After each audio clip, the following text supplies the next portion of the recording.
Shalom, kita jumpa dalam lawatan hati dengan episode berawal dari benci dan iri hati.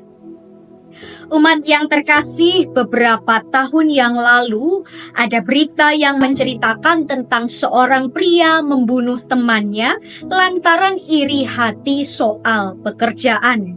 Baik pelaku dan korban berteman ketika mereka sedang duduk di bangku SMK. Dan oleh karena perbuatannya itu, pelaku mendapatkan hukuman penjara. Melalui peristiwa tersebut, kita diingatkan bahwa iri hati yang berlebihan dapat menimbulkan dampak negatif. Dan harus diakui bahwa dalam menjalin relasi dengan siapapun, terkadang kita akan menemukan perilaku yang tidak mengenakan dari orang-orang di sekitar kita.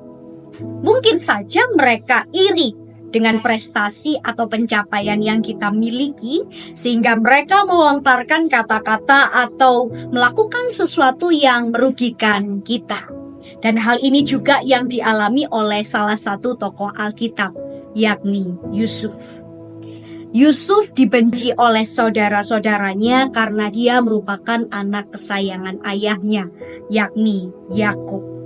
Yusuf diperlakukan secara istimewa dan ia memberitahukan perilaku buruk kakaknya kepada ayahnya bukan semata-mata ia ingin dipuji atau menjadi pemecah belah bagi keluarga, tetapi Yusuf ingin menjadi seorang adik yang sangat mengasihi saudara-saudaranya. Tetapi nyatanya hal ini menjadi bumerang bagi Yusuf. Sebagaimana yang tertulis di dalam Kejadian pasal 37 ayat 4 yang berbunyi demikian. Ketika saudara-saudaranya melihat bahwa ayah mereka lebih mengasihi Yusuf daripada semua saudaranya, mereka pun membencinya dan tidak dapat lagi berbicara baik-baik kepadanya. Umat yang terkasih, hal ini makin diperparah ketika pada suatu waktu Yusuf bermimpi dan menceritakan mimpinya itu kepada kakak-kakaknya dan juga ayahnya. Kakak-kakak Yusuf merasa direndahkan dan mereka bertambah iri kepada Yusuf, sebagaimana yang tertulis di dalam ayat 11 dari pasal 37 kitab Kejadian. Saudara-saudaranya pun merasa iri kepadanya, tetapi ayahnya menyimpan hal itu di dalam hatinya. Akibatnya, hubungan antar anggota keluarga itu jauh dari kata home sweet home karena tidak ada komunikasi yang sehat, sehingga kebencian dan iri hati yang diam dalam diri kakak-kakak Yusuf itu semakin besar.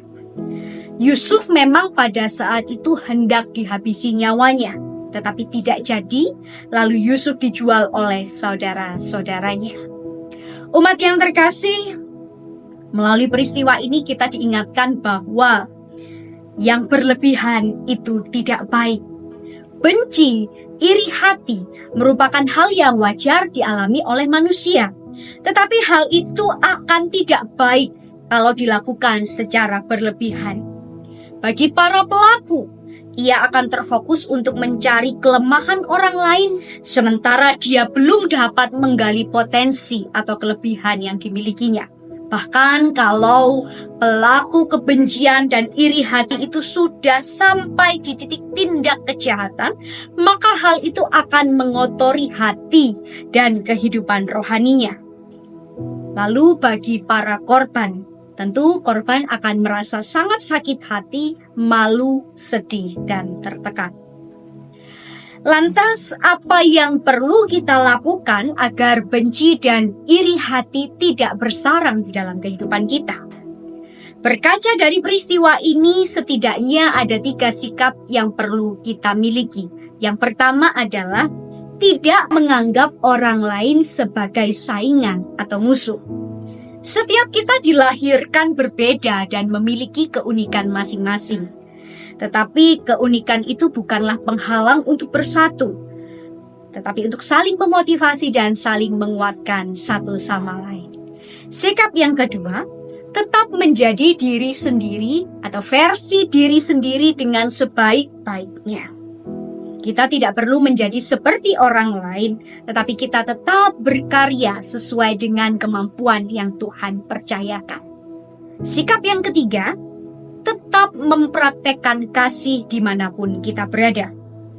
Sangat disayangkan kalau hati dikuasai oleh kebencian dan iri hati, maka relasi dengan teman, keluarga, saudara menjadi rusak begitu saja.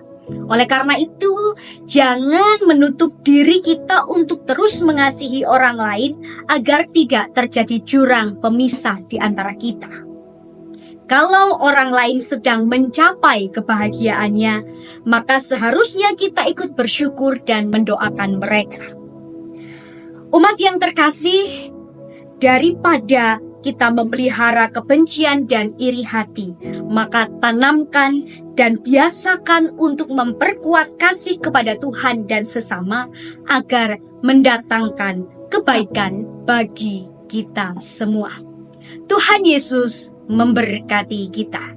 Shalom.